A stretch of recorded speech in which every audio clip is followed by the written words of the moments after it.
en Hey, CDN. buenas noches, familia, amigas y amigos. Bienvenidos a esta su fórmula antinovelas.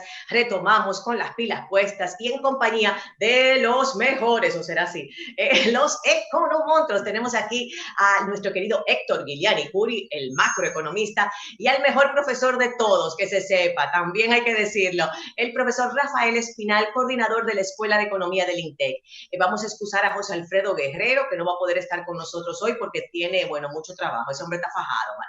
Hay que decirlo, que está fajado. Y luego de nuestra, bueno, singular cita de todos los martes con los economontros, vamos también a recibir a la gente del concurso infantil Pinta lo Nuestro, porque también tenemos que dar espacio en este verano a los chiquitines y buscar actividades que lo pongan un poquito más creativos, que los entusiasmen, porque ciertamente, caramba, qué tiempo de tanta prueba para todos, en el aspecto de salud, económico, familiar, obviamente la crianza de los hijos. Son muchas pruebas que tenemos que asumir y hay que asumirlo con buena cara, hay que asumirlo con buen pie. El optimismo perpetuo multiplica la fuerza, decía Colin Powell, y yo lo creo. Y por eso me encanta de verdad dar la bienvenida tanto a Héctor como a Rafael. Bienvenidos, ¿cómo están? Muy buenas noches, Lili. Buenas noches, Lili. Buenas noches a todos los que ven este programa. Este es el programa de más audiencia, ¿eh? Ya lo sabe. Rafael, está entrenado, Rafael. Mira, fíjate que yo trato de reírme y yo sé que tenemos temas importantes. Vamos a hablar con ustedes de la recuperación económica ahora en esta cuarentena extendida. Hoy justamente estamos estrenando las medidas del gobierno de este plazo de extensión del periodo, digamos, de emergencia nacional por 45 días que llevan, bueno, toque de queda y una serie de medidas que, bueno, todos entendemos que eran necesarias. Eso pienso yo, que hay una especie de criterio colectivo al respecto. Pero no es menos cierto que nos da muy duro y que vemos que es una carrera que no termina nunca. Y Héctor siempre ha hablado de la vacuna, debo decirlo, y seguimos aferrados a ella, pero no aparece Héctor. Entonces yo les quería comentar, me siento un poquito nerviosa, lo confieso, porque ver imágenes como y pérdidas como la de Víctor, que son esas voces sonoras, esa gente que uno conoce, y ver en la situación que se despide uno de esa gente querida, también esta señora, la diputada que ganó por el PRM, esas imágenes son muy fuertes cuando uno ve a esa señora entubada tratando de saludar a sus niñas, pero ya con esa mirada en el rostro que señala, que sabe en el proceso en que está. Tenemos una, vamos a decir, disponibilidad de camas limitadísima, incluso internarse es un lujo en estos días. Entonces hay muchas cosas que nos ponen muy inquietos, pero el plano económico es, digamos, la cuestión. Arranquemos con ese panorama económico, pero el miedo, vamos a decir, la preocupación, Héctor, también hace que la economía se impacte. La gente de verdad se siente muy asustada, a pesar de que no nos comportamos así. Bueno, mira, en realidad, Lili, era de esperarse el aumento en los contagios que ocurrió. El gobierno tuvo una gran oportunidad de reducir la tasa de contagio del virus y también nosotros como dominicanos y la desperdiciamos. Yo mismo había dicho en este programa que era necesario mantener a la economía en respiración artificial en ese periodo de cuarentena que dictó el gobierno, el actual gobierno, pero evidentemente tuvieron una arrancada muy efectiva tanto en el plano económico como en el plano de combatir la epidemia, pero todo fue relajándose en lugar de ir asegurando cómo es bloques. Por ejemplo, en este mismo programa yo mencioné el hecho de que había partes que ellos no estaban atacando efectivamente, donde había aglomeraciones como en los mercados y también como en los barrios. Y escúchame, Héctor, que te interrumpa, pero bueno, recientemente hemos visto por todas las redes sociales imágenes de, señores, el chacumbele que está en los barrios, en muchísimos sitios donde la gente anda. Hemos visto imágenes de la juca en los barrios abiertamente, todo el mundo compartiéndola. O sea, la pura verdad es que hay muchos dominicanos preocupados, habemos muchos, pero también hay mucha gente con un comportamiento de verdad seriamente imprudente e irresponsable. Bueno, precisamente para eso que tú tienes un gobierno, para que pueda, primero a través de la persuasión, convencer a las personas a cumplir ciertas reglas y si no, también a través del uso de la fuerza. Pero evidentemente dentro de un periodo electoral, eso para el gobierno iba a ser muy, muy difícil. Yo la perspectiva de la economía no la veo halagüeñas. En realidad la tasa de contagio ha aumentado, el número de contagiados ha aumentado y hubo creo que en el mes de junio un pequeño repunte y julio del gasto del consumo después de la gente estar aislados en su casa por tanto tiempo, pero creo que eso volverá a manifestarse en el futuro, porque evidentemente una gran parte del gasto de consumo es gasto social, gasto en restaurantes, gasto en ropa y gastos en ese tipo de actividades que tienen que ver en contacto con otros humanos. Y los otros días salieron unas estadísticas muy reveladoras de que tanto aquí en la República Dominicana como en Centroamérica el gasto de consumo en bienes no esenciales se había caído y eso va a continuar. Lo que vamos a tener que ver es cómo va a responder el próximo gobierno. Y fíjate, Héctor, y le voy a dar el paso a Rafael ahora, que yo señalaba de situaciones que hemos visto en las redes, en barrios y digamos en lugares de segmentos vulnerables, pero también uno se da un Winston Churchill, para no entrar en detalles, y ve cualquier plaza, un restaurante, y ahí uno se encuentra con cantidad de gente hacinado de a 7 por mesa, solo de tú verlo de lejos. O sea, la pura verdad que la conciencia ciudadana nos está fallando en todos los, digamos, estadios de la sociedad. Y vemos una repercusión, porque a más pandemia y más contagio, pues una prolongación del tema de la reinserción económica, digamos, Rafael. O sea, una cosa va de la mano con la otra, ¿cierto? Sí, mira, yo pienso que el gobierno perdió mucho tiempo porque las elecciones municipales que se celebraron en el mes de marzo, ya había una situación de epidemia, de pandemia declarada por la Organización Mundial de Comercio. Y el gobierno a los 2 días, ya en un discurso del presidente, estaba ordenando un cierre desde las 5 de la mañana, desde las 7 de la mañana hasta las 5 de la tarde. Y ese cierre se ordenó por varias semanas, prácticamente por 30 días, y posteriormente siguieron los cierres. Poco a poco se fueron abriendo y se estableció un programa por etapas. Pero al finalizar la segunda etapa y pasar el periodo electoral del día 5 de julio, el gobierno no ha actuado hasta hoy, hasta esto, en el día de hoy que empieza justamente el nuevo toque de queda, y con mucha más flexibilidad incluso que cuando se estableció en marzo, porque cuando se estableció en marzo la mayoría de los negocios se ordenó cerrarlos, los restaurantes, los negocios en general fueron cerrados. Sin embargo, ahora, cuando el pico de la epidemia es mucho más alto, entonces se actúa con una cierta ligereza.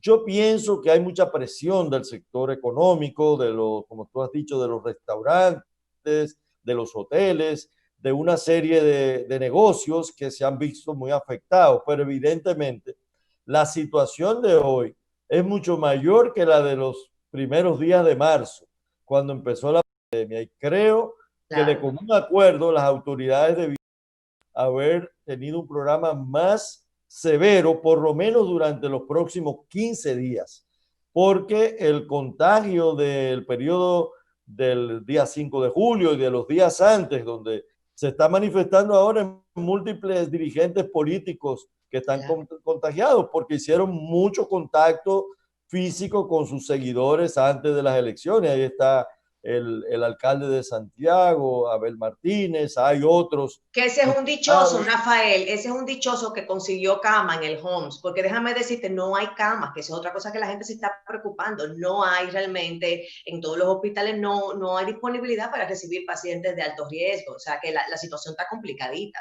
Y se dice que Abel Martínez está en buen estado de salud, pero que tiene complicaciones que le obligan, digamos, a estar hospitalizado. Mira, ¿Qué para dice? restablecer la economía hay que hacer, es como los pacientes del coronavirus, hay que internarlos y en los casos más graves hasta un coma inducido. Yo creo que la economía, para poder restablecerla, dada la gravedad con la que se está expandiendo el virus, necesita una aplicación de medidas más drásticas en este momento, por lo menos durante 15 a 20 días. El presidente Ujú. solamente ha ordenado el toque de queda, pero en términos de las fases de cierre y de apertura de negocios, estamos en el entre en todo ahora mismo.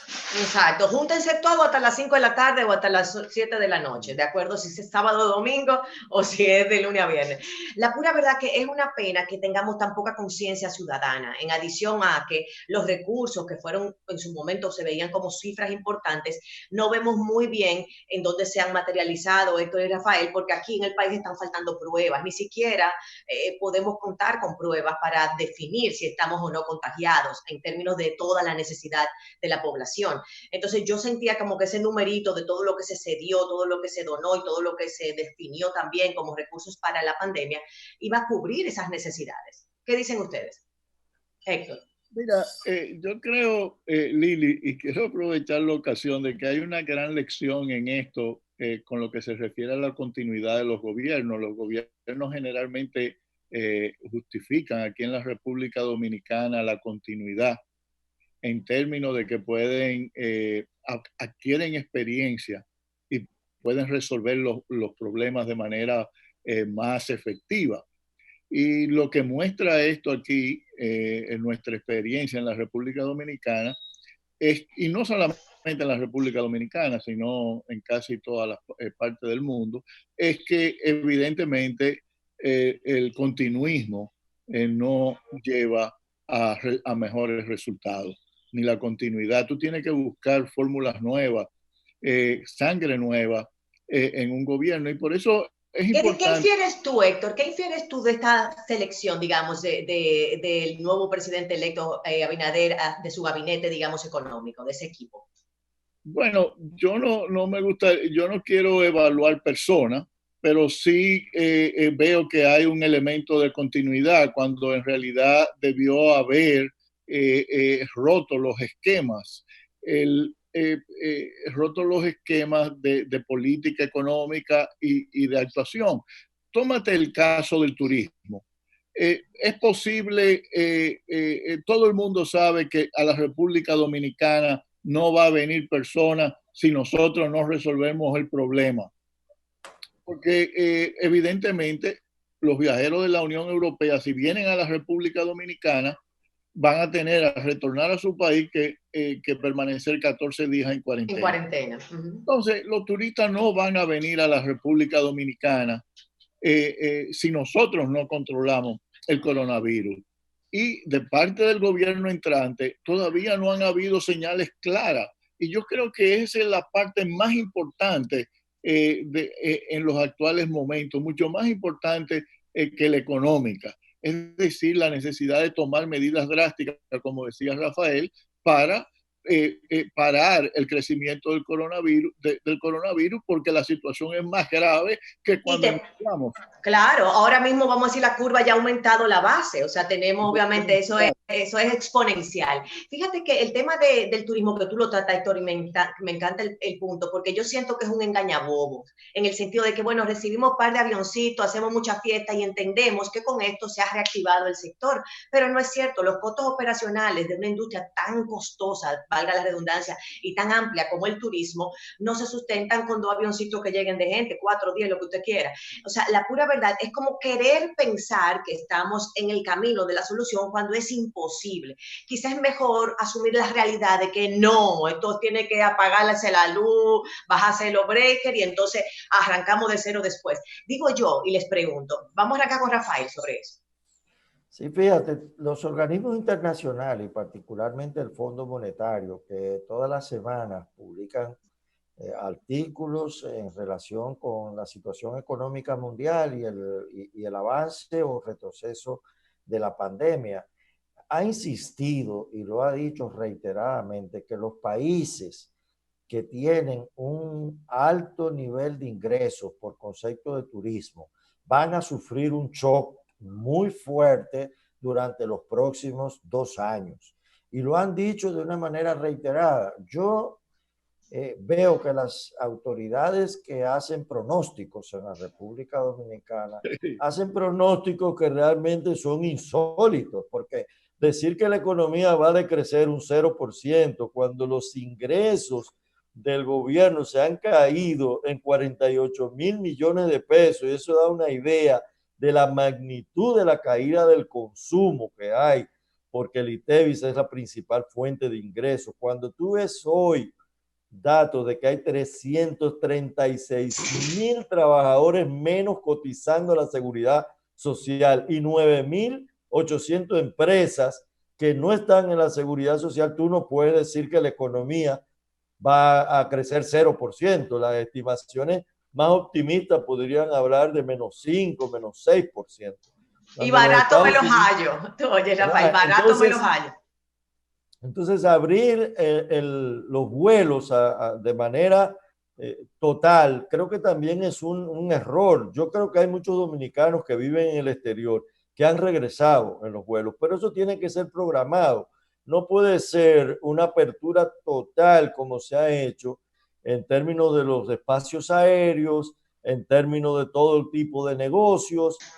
Incluso el decreto del presidente el día de ayer no establece ningún tipo de programa de apertura económica gradual. Es simplemente un toque de queda. Pero el toque no de queda, exacto. Nosotros teníamos un programa de una fase 1, una fase 2. De la fase 2 se pasaba a la 3 si en la 2 estaba mostrando una disminución de los casos. Sin embargo, hemos volado todas las fases y eso traerá consecuencias económicas. ¿Por qué? Porque en la medida en que no se controla, como dice Héctor, la pandemia, es muy difícil restablecer esa fuente de ingreso de divisas que es el turismo. Y es un espejismo creer que están llegando los aviones cuando al final España ha recomendado a sus ciudadanos que no viajen aquí, creo que Italia por igual. O sea, hay muchos países de Europa. Los Estados Unidos han recomendado eso. Imagínate que son de los mercados que son volumen para nosotros. Vamos a entrar... Cuéntanos, Héctor, perdona. No, pero ahí es que tú verdaderamente necesitas un liderazgo fuerte, un liderazgo con carácter. Tú ves nosotros creemos que somos el único país que tiene mucho turismo o que depende de X cosas. Por ejemplo, tómate el caso de Canadá. Canadá depende mucho del turismo norteamericano, es casi un negocio de 21 billones de dólares anuales, de los cuales 11 son norteamericanos. Se le cayeron los precios del petróleo. Sin embargo, Canadá mantiene su economía cerrada. Nos vas a decir, Héctor, tras la pausa, cuál es ese modelo canadiense, a ver qué cosas podemos emular en República Dominicana, porque la verdad que hay que ver la barba del vecino en remojo, sabrá de uno le sale mejor afeitarse. Vamos a una pausa y regresamos de una vez.